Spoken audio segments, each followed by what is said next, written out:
நல்லது பண்றதுக்கு அரசியலுக்கு வாங்கடா, கொள்ளை அடிக்கிறது கொலை பண்றதுக்கு அரசியலுக்கு. ஓடி விளையாடு ஓய்ந்திருக்கலாகாது. அதுக்கு தான் சூப்பர் சரவணா ஸ்டோர்ஸ்ல சம்மருக்கு ஆடைகள் வாங்கும் போது அவுட்டோர் கேம்ஸ் ஃப்ரீ. ஓடு ஆடு விளையாடு. சூப்பர் சரவணா ஸ்டோர்ஸ் சம்மர் கோடையை கொண்டாடலாம்.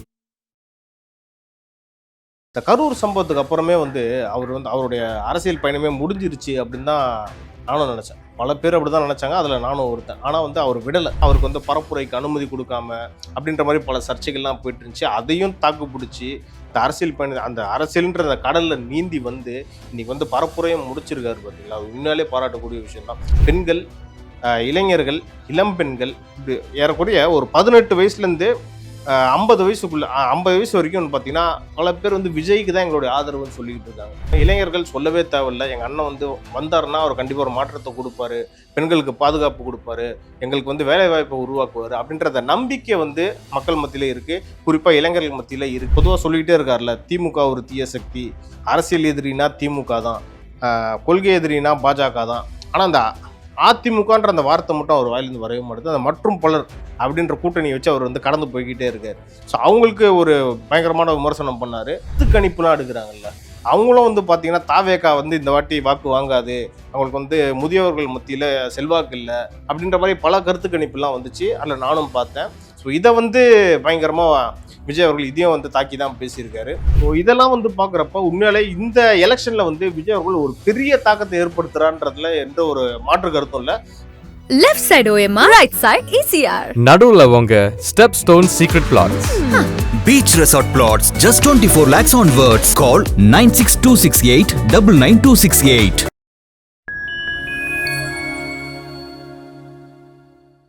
ஃபைன் டைம் நேயர்களுக்கு வணக்கம். இந்த வீடியோவில் முழுமையாக நம்ம எதை பற்றி பார்க்க போகிறோம்னா, தாவேகா தலைவர் திரு விஜய் அவர்களுடைய அரசியலை பற்றி மட்டும்தான்.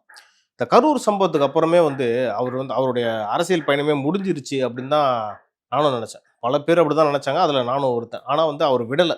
இதுலேருந்தே என்னால் அவருடைய குணத்தை புரிஞ்சிக்க முடியுது. அவர் விடாமுயற்சின்னு சொல்லுவாங்கள்ல, அதுக்கு திரு விஜய் அவர்கள் சொந்தக்காரராக இருக்கான்றதுல என்னால் புரிஞ்சிக்க முடியுது. ஏன்னா யாராக இருந்தாலும் ஒரு 41 பேர், அவரு அது காரணம்னு நம்ம சொல்ல முடியாது அந்த 41 பேர் இறந்ததுக்கு. ஆனால் அந்த தாக்கம் இருக்கும். என்னடா நம்மளால ஒரு 41 பேர் இறந்துட்டாங்க, இதுக்கப்புறமும் நம்ம போயிட்டு களத்தில் இருக்கணுமா அப்படின்ற அந்த யோசனை வந்துடும்ல. ஆனால் அதையும் தாண்டி நான் மக்களுக்கு நான் நல்லது செய்ய வந்திருக்கேன் அப்படின்ற அந்த குணம் இருக்கு பாருங்க, அந்த விடாமுயற்சி இருக்கு பாருங்களா, உண்மையிலே பாராட்டக்கூடிய விஷயம் தான். ஆனால் அதுக்கப்புறமும் பார்த்தீங்கன்னா அவருக்கு பரப்புரைக்கு அனுமதி கொடுக்காம அப்படின்ற மாதிரி பல சர்ச்சைகள்லாம் போயிட்டு இருந்துச்சு. அதையும் தாக்கு பிடிச்சி இந்த அரசியல் பயணம், அந்த அரசியல்ன்ற அந்த கடலில் நீந்தி இன்னைக்கு பரப்புரையும் முடிச்சிருக்காரு. பார்த்தீங்களா, அது உண்மையாலே பாராட்டக்கூடிய விஷயம் தான். நான் இதில் நான் விஜய்க்கு ஆதரவாவோ இல்லை நான் ஒரு தாவேக்காரனாவோ நான் பேச வரல.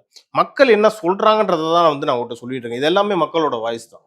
ஸோ இன்றைக்கி நீங்கள் பார்த்துருப்பீங்க, கடந்த 2 நாளாக சென்னை மற்றும் அது சுற்றுவட்டார பகுதிகளெலாம் திரு விஜய் அவர்கள் பரப்புரை போனார், இந்த ரோட் ஷோலாம் போயிருந்தார். எங்கே பார்த்தாலும் மக்கள் வரும். நானே பார்த்தீங்கன்னா நான் கிட்டத்தட்ட ஒரு 7-8 ஒரு 10 தொகுதிகிட்ட நான் சர்வேலாம் போயிருந்தேன். ஆனால் அந்த 10 தொகுதியிலையும் பார்த்தீங்கன்னா பெண்கள், இளைஞர்கள், இளம் பெண்கள், இப்படி ஏறக்குறைய ஒரு 18 வயசுலேருந்து 50 வயசுக்குள்ள 50 வயசு வரைக்கும் பார்த்தீங்கன்னா பல பேர் விஜய்க்கு தான் எங்களுடைய ஆதரவுன்னு சொல்லிக்கிட்டு இருக்காங்க. ஸோ அது தேர்தலில் பிரதிபலிக்குமா எதிரொலிக்குமான்றதான் ஒரு $1,000,000 கொஸ்டினாக இருக்கும், ஒரு கேள்விக்குறியாகவும் இருக்குது. ஸோ இதெல்லாம் ஒரு பக்கம் இருக்கிறப்ப மாரல் கோட் ஆஃப் கான்டக்ட், அதாவது எலெக்ஷன் கமிஷன் தேர்தல் தேதி அறிவிச்சிட்டாங்க. மார்ச் 15ஆம் தேதி அறிவிச்சாங்க. அதுக்கப்புறம் பார்த்தீங்கன்னா விஜய் அவர்கள் எப்போ பரப்புரையெல்லாம் போவார்னு எல்லாருமே அவளாக காத்துக்கிட்டு இருந்தாங்க. அதுக்கப்புறமே விஜய் அவர்கள் தமிழ்நாடு ஃபுல்லாக இருக்கக்கூடிய பல்வேறு மாவட்டங்களுக்கு பரப்புரை போய் மக்களை சந்திச்சு, குறிப்பாக இந்த திமுக கவர்மெண்ட்ல நடக்கக்கூடிய பல்வேறு ஊழல்கள் அதெல்லாமே மக்கள் மத்தியில் எடுத்து வச்சாரு. ஸோ எல்லா இடத்துலையுமே அவருக்கு பயங்கரமான வரவேற்புலாம் இருந்துச்சு. அப்புறம் பார்த்தீங்கன்னா தேர்தல் வாக்குறுதிகள் இதெல்லாம் சொன்னாங்க. இதுவும் குறிப்பாக பெண்கள் மத்தியில் நிறையா ரொம்ப ரீச் ஆயிருக்குன்னே நம்ம சொல்லலாம்.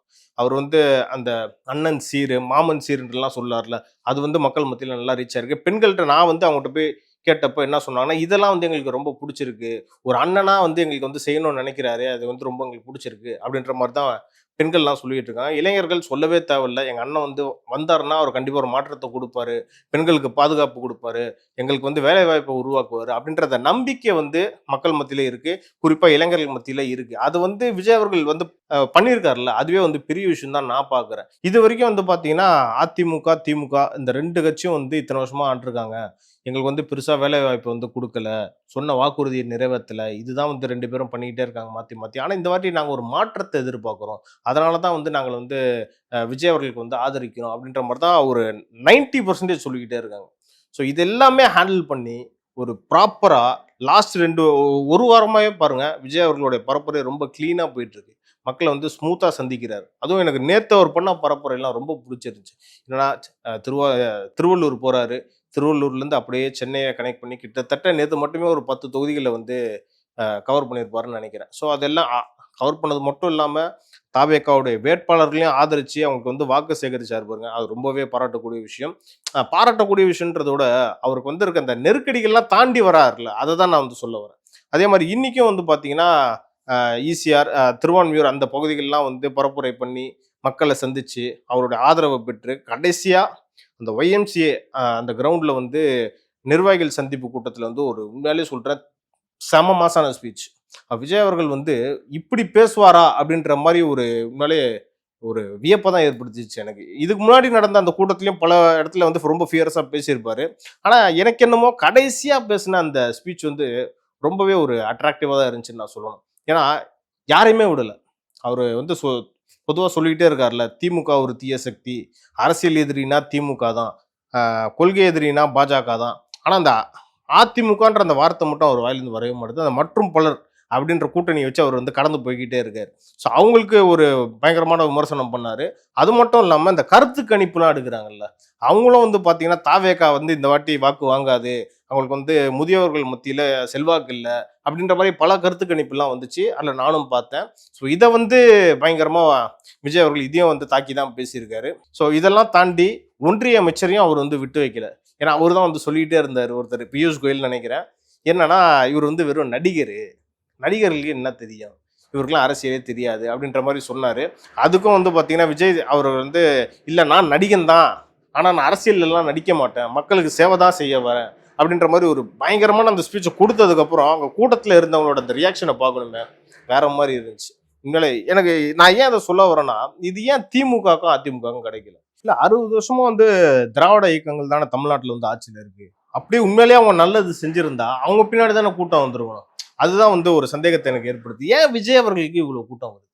அன்பா, இல்ல ஒரு சினிமால நடிச்ச அந்த சினிமா கவர்ச்சியா அப்படின்னு பார்த்தா, நான் கிரவுண்ட்ல விசாரிச்ச வரைக்கும் அது தெரியல. எனக்கு எதுவும் ஃபீல் ஆகல. உண்மையாலே விஜய் அவர்களை வந்து நம்புறாங்க.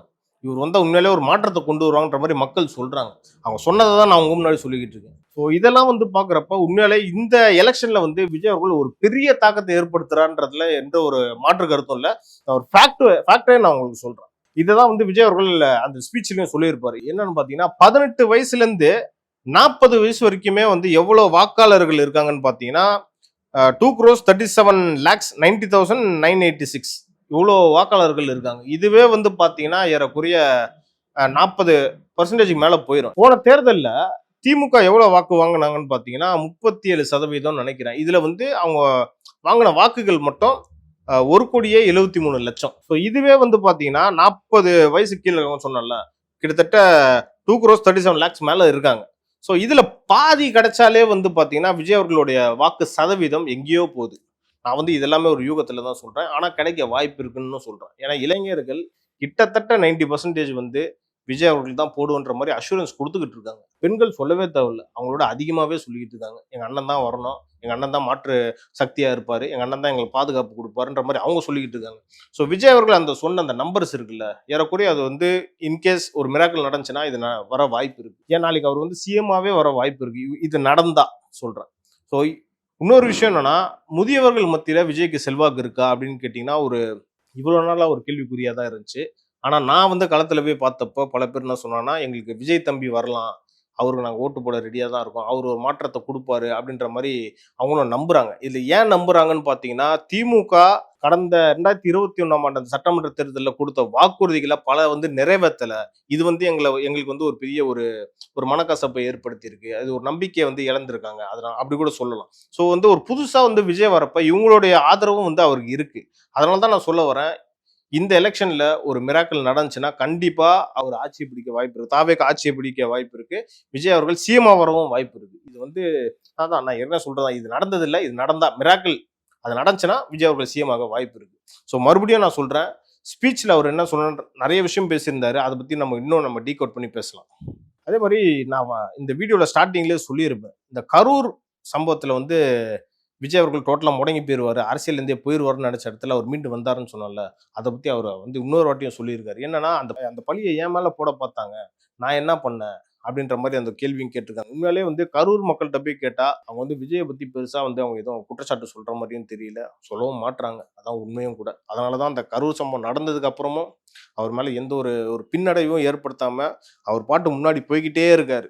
ஸோ கண்டிப்பாக வரக்கூடிய தேர்தலில் வந்து இந்த கரூர் சம்பவம் வந்து எலெக்ஷன்ல பெரிய ஒரு இம்பாக்டை, அதாவது விஜய்க்கு ஒரு பின்னடைவை ஏற்படுத்தாதுன்றது வெட்ட வெளிச்சமா தெரியுது. விஜயோட ஸ்பீச்சில் வந்து வேற என்னத்தை நம்ம எதிர்பார்க்க முடியும்? கண்டிப்பா திமுகவையும் திரு மு.க. ஸ்டாலின் அவர்களையுமே வந்து திரு விஜய் அவர்கள் விட்டு வைக்கல. ஏன்னா வந்து முழுக்க முழுக்க இது ஊழல் சக்தியாக தான் இருக்கு திமுக அப்படின்றத வந்து மறுபடியும் கோடிட்டு காமிச்சிருக்காரு திரு விஜய் அவர்கள். ஸோ ஒரு பக்கம் ஸ்டாலினை தான் அவர் வந்து விமர்சிக்கிறாரு, மற்றபடியா எடப்பாடி பழனிசாமி விமர்சிக்கலையானா இந்த வாட்டி அவரையும் வந்து பயங்கரமா ஒரு தாக்கிட்டு தான் போயிருக்காருன்னே சொல்லலாம். ஏன்னா அவருக்கு வந்து இது ஒரு பர்சனலா ஒரு ஒரு காயத்தை ஏற்படுத்தியிருக்குன்னு சொல்லலாம். ஏன்னா எடப்பாடி தொகுதியில மட்டும் அந்த தாவேகா வேட்பாளர் வேட்புமனு தாக்கல் செய்யாம காணாம போயிட்டு தான் சொல்றாங்க. அந்த செய்திகள்லாம் வந்துச்சு. இப்போ வந்து ஒரு இண்டிபெண்டன்ட் கேண்டிடேட், அதாவது அவர் ஏற்கனவே வந்து விஜய் மக்கள் மன்றத்துல வந்து ஒரு நிர்வாகியா தான் இருந்திருக்காரு, பிரேம்குமார் அவர் பேரு. அவர் வந்து தாவேகா வந்து எங்களுக்கு வந்து ஆதரவு தெரிவிங்க அப்படின்ற மாதிரி அவங்களும் சொல்லி அவங்களுக்கு வந்து ஒரு டிவி சின்னத்தையும் வந்து எலெக்ஷன் கமிஷன் ஒதுக்கி இருக்கு. அவர் முழுக்க முழுக்க தாவேகா ஆதரவு வேட்பாளர் தான், கிட்டத்தட்ட தாவேகா வேட்பாளர்னு நம்ம சொல்லலாம். ஸோ அதை வந்து விஜய் அவர்கள் அந்த மக்கள் சந்திப்பு நிகழ்ச்சியில வந்து பேசிக்கிறது வந்து கூடுதல் கவனம் பெற்றிருக்குன்னே நம்ம சொல்லலாம். என்னன்னா எடப்பாடியில வந்து என்னதான் வந்து திரு எடப்பாடி பழனிசாமி ஸ்ட்ராங்கா இருந்தாலும் விஜய் அவர்கள் குறிப்பா இந்த ஒரு ஃபோக்கஸை கொண்டு வர்றாரு தெரியுமா? ஏன்னா அந்த ஒரு வேட்பாளர் காணாம போறாரு, அப்புறமா இண்டிபெண்டன்ட் கேண்டிடேட் வராங்க, அவருக்கு ஒரு புது சின்னத்தை கொடுக்குறாங்க. இப்படின்னு பாக்குறப்போ ஒட்டுமொத்த ஃபோக்கஸும் மீடியா ஃபோக்கஸும் இப்போ எடப்பாடி தொகுதிக்கு போய் மாறிடுச்சு.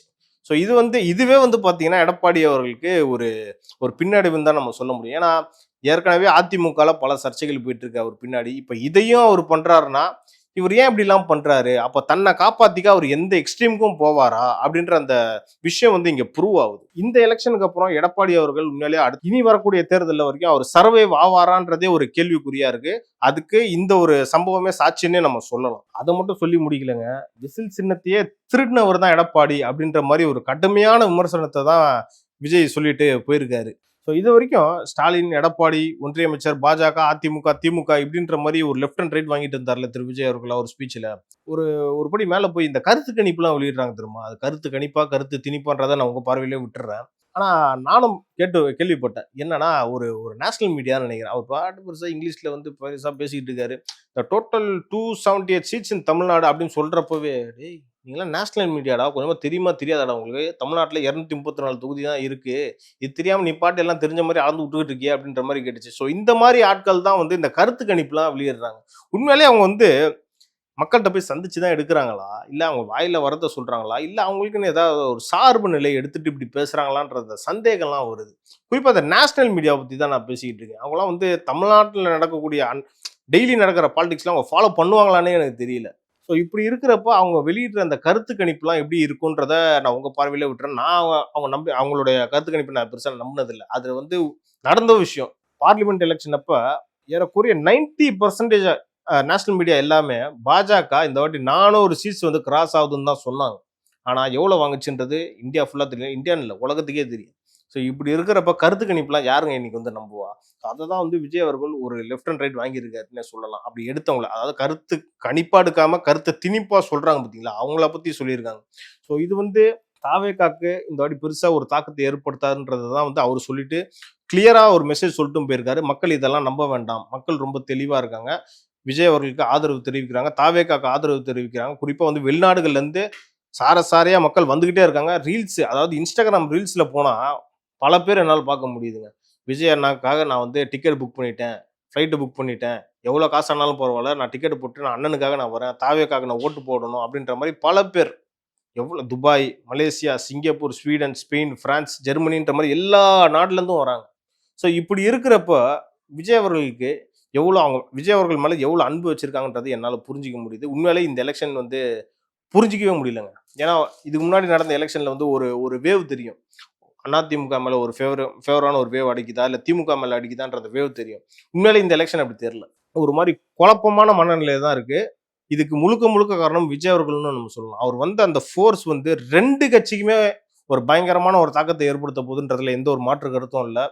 ஸோ இந்த வீடியோவோட நிறைவு பகுதிக்கு நம்ம வந்துட்டோம். ஏப்ரல் 23ஆம் தேதி எல்லாருமே வந்து ஓட்டு போடணும். அதை எல்லாருமே வந்து ஜனநாயக கடமை ஆற்றணுன்றது தான் எல்லாருடைய விருப்பமும் கூட. அதுதான் வந்து நமக்கும் நல்லது. ஒரு மாற்றத்தை விரும்பணும், ஒரு நல்லாட்சி அமையணும்னா நம்ம எல்லாருமே வாக்களிக்கணும். அதுக்கு வந்து ஒரு எக்ஸாம்பிள் வந்து பார்த்தீங்கன்னா, பாண்டிச்சேரியில் கிட்டத்தட்ட 90% மேலே போலா இருக்கு. உண்மையிலேயே ரொம்ப ஒரு பாராட்டக்கூடிய விஷயம் தான். அது வந்து தமிழ்நாட்டிலே நடக்கணுன்றது தான் என்னுடைய விருப்பமும் கூட. ஸோ பொறுத்திருந்து பார்ப்போம். எலெக்ஷன் முடிஞ்சதுக்கப்புறம் மே 4ஆம் தேதி ரிசல்ட் வருது. ரிசல்ட் வந்ததுக்கப்புறம் முழுமையாக தமிழ்நாடு அரசியல் இதுக்கப்புறம் எப்படி நகரப்போகுது, யார் ஆட்சிக்கு வரப்போறா, யார் முதல்வராக போறான்றதை நம்ம பொறுத்திருந்து இதை பற்றி இன்னும் நம்ம டீட்டெயிலாக பேசலாம். நன்றி.